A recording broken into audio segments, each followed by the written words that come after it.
आता महत्वाची गोष्ट आहे का, 2018 मध्ये नावीद मुश्रीफ चेअरमॅन नव्हता. गोकुळच्या हलाल सर्टिफिकेटवर महाराष्ट्रात खूप मोठा वाद चालू आहे. मीही थोडं रिसर्च केलं, तर ही गोष्ट दिसते तेवढी सोपी नाहीये. कारण लोक बोलतायत हा वाद आत्ताच चालू झाला, पण गोकुळचं प्रशासन सांगतंय का हे सर्टिफिकेशन 2018 पासूनच अस्तित्वात आहे.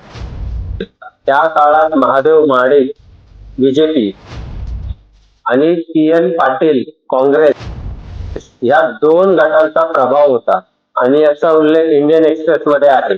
मग आता प्रश्न फक्त इतकाच नाही की सर्टिफिकेट कोणी चालू ठेवलं.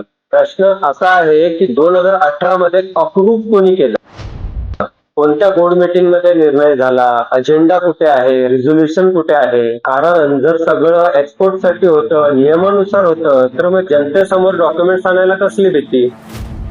जर जनता प्रश्न विचारत आहे तर त्याला प्रोपेगेंडा न म्हणता ट्रान्सपरन्सी मागणं म्हणा ना. सत्य शोधायचं असेल तर प्रश्न हे सगळ्यांनीच विचारायला पाहिजे.